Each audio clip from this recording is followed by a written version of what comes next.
What's going on, everybody? What's going on, man? It's your boy in the building, man. We got another daily dose of Stephanie White. Last night, we didn't get a chance to do our game after post game reaction because I was sick and I didn't feel well. And I haven't had a chance to see what Stephanie White had to say about this game, post game. I can tell you this: I'm looking at this interview here. There's three people up there. There's Stephanie White, Aliyah Boston, Raven Johnson. And this thing took 4 minutes and 6 seconds. This just confirms what I was told about how their PR person is preventing real questions from being asked to be answered by this coach because she just doesn't want to be asked anything real.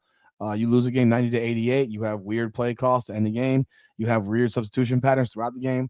And in fact, at the end of the day, you pulled out probably who your best player was with 5 minutes to go, and she'd been playing better than anybody else on the team. That would be Raven Johnson. You pulled her out with 5 minutes to go in the game. So I'm sure they won't actually ask that question. But we're going to do this interview, and we'll do it raw because we haven't seen any of it, and we'll hear what they have to say. But before we do, hit the intro.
What's up, everybody? Welcome back to an edition of Indiana Fever Unfiltered, powered by Come On Now, the podcast. I'm your host, Rudy Rodriguez. Show mud, hit that like button, subscribe to the channel, ring the bell, leave your comments, man. Appreciate you jumping on board here, man. We're gonna do this post game press conference, folks, and I gotta be real with y'all. The comments on my stuff are crazy, and whether they're negative, positive, whatever they are, they're usually so wild, and at times it's just like I can acknowledge Caitlin Clark did not play a good game last night. She did not play a good game. I watched the game. She didn't play well. You don't have to blame the coach for why she didn't play well. She didn't play well. She committed three terrible turnovers in the fourth quarter, two in the last 2 minutes that were horrible turnovers. That can never happen, especially what they were. It could never happen. It can never happen, and it did, and it happened twice back to back. And that one long pass down the court, terrible pass, terrible decision. You can't do that. But I can also acknowledge that there's other problems with this team, and part of it is the offense that they're running, and we don't know what that offense is. I have that intro for y'all because the reality is we all know why we're here. We're here to watch Caitlin Clark play basketball. We don't really care about anybody else. This is not the Slurp FC crew. I don't care about the Indiana Fever. I keep telling people that the Indiana Fever the Indiana Fever is a byproduct of the fact that Caitlin Clark plays for them. If Caitlin Clark played anywhere else, that's the team I would primarily be looking at. It would not be Indiana Fever, period. And the reality is probably 80 to 90% of the people that watch this team play would leave as well because they're not caring about Lexi, Sophie, Kelsey, Aliyah.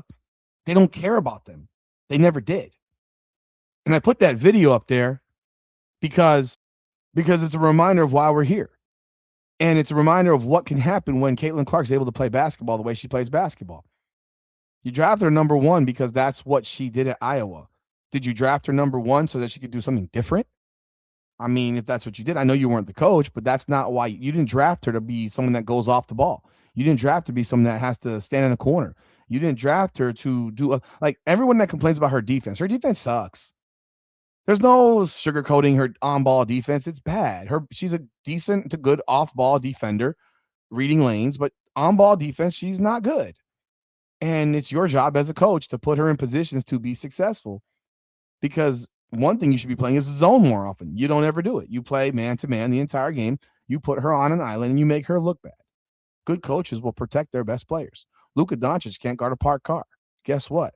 They figure out ways to protect him from being embarrassed defensively. But the fact remains that that person is still an incredible offensive player, and you need to score points to win basketball games.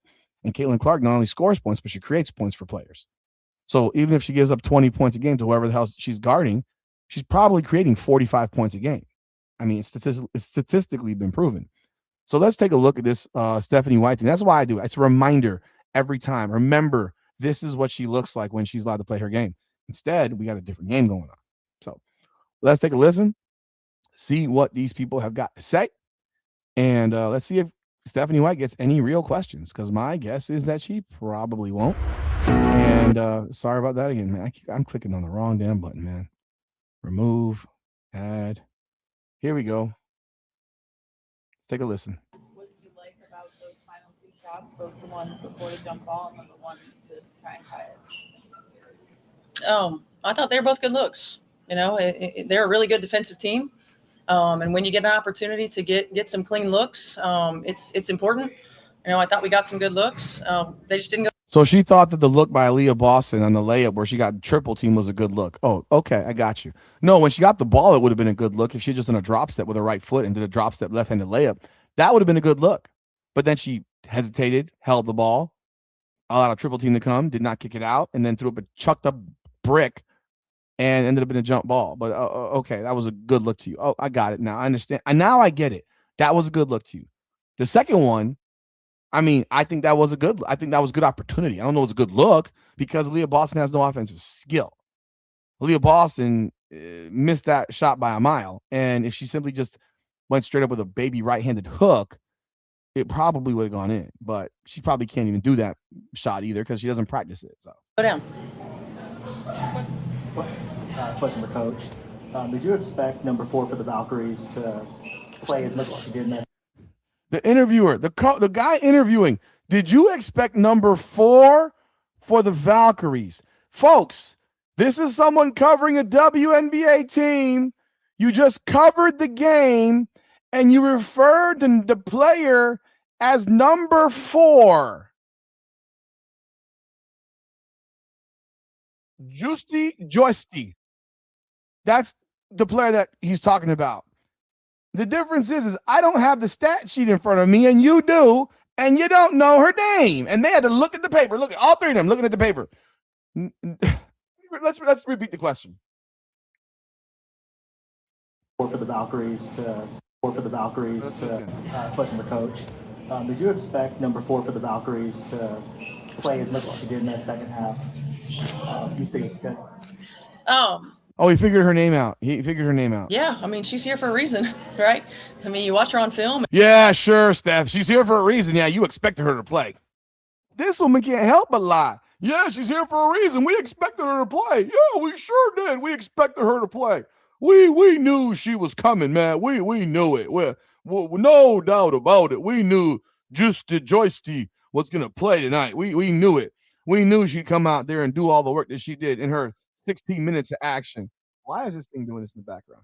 I wish they wouldn't have this in the ESPN thing. It messes the damn video up. 16 minutes of action. And she can get a shot off. She's got great size and she's got great length. So yeah, we expect everybody on the scouting report to play. Question for Boston. Just what kind of challenges defensively did the Valkyries present from that player? By the way, she'll have you believe that Joysti was on the scouting report because that means they had 11 players on their scouting report that they run 11 deep. When people lie to you, I mean, God, dog.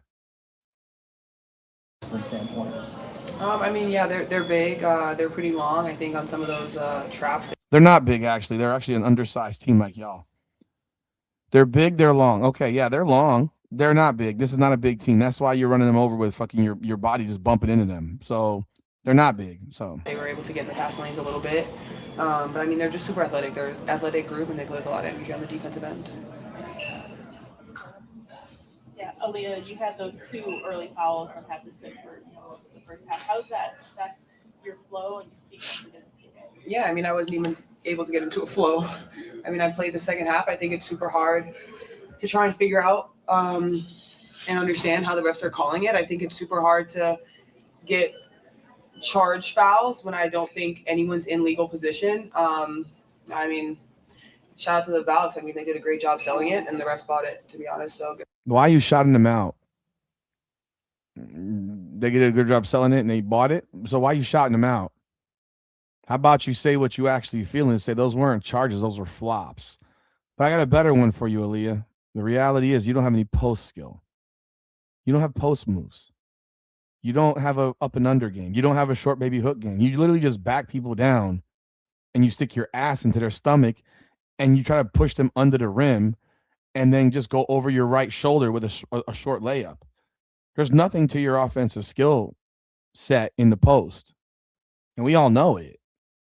We all know it. Coach, this is Hi. yeah, good evening.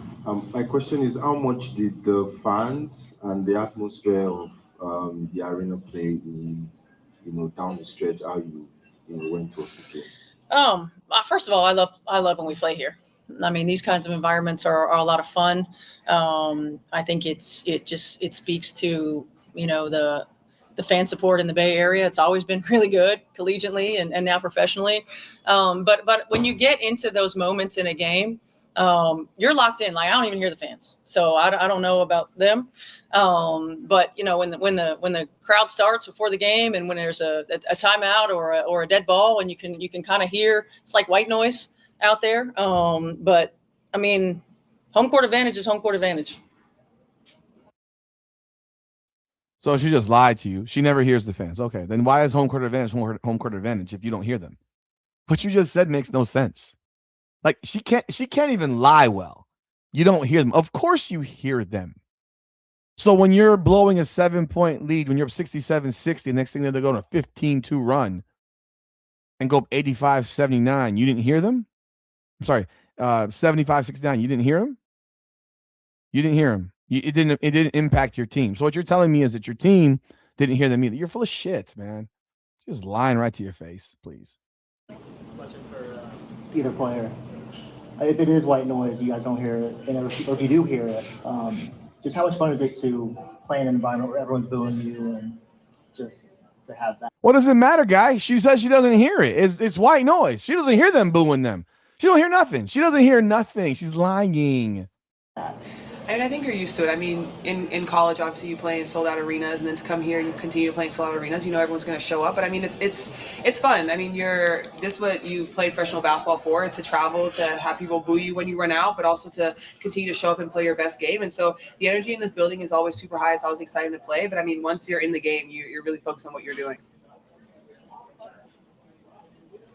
Yeah, Ray, even through a loss, a career high 16 for you. How are you getting more comfortable throughout the beginning of the season? Yeah, I just take it day by day. I think it starts in practice. Leaning on the decks, learning new concepts. But honestly, I just do whatever it takes to win. Like, at the end of the day, I'm gonna listen to what Coach Steph wants from me and want me to go out there and do, and I try to execute it. Second straight game in here where Caitlin Clark had a tough shooting game. Are there any similarities to how they guarded her last year to this year? Is there any different wrinkles at the team? Wait, hold on. I mean, I don't know. Team. Second straight game. Wait. What did he say? Second straight game in here where Caitlin Clark had a tough shooting game. Are there any similarities? He said second straight game where Caitlin Clark had a tough shooting game. Is that in Golden State? Or is that because she didn't have a tough shooting game against the Valkyries in her last game? She cooked their asses. I mean, I don't know what he's talking about. She cooked them. She was 7 of 15 and 4 of 9 from 3. So maybe he's talking about, I'm going to give him the benefit of that he said second straight game. First of all, you're talking about a year ago, bro. So what are you talking, bro? What kind of stupid question is that? It's a stupid question, if that's the question. Similarities to how they guarded her last year to this year? Oh, last Is year. there any different wrinkles at the team? So basically, second straight game in a year that she didn't shoot well there. Okay. She was 3 of 12. Yeah. Okay. She had a bunch of shots blocked, actually. I mean, I don't know. I think she gets guarded a certain way all the time. 94 feet, lots of physicality.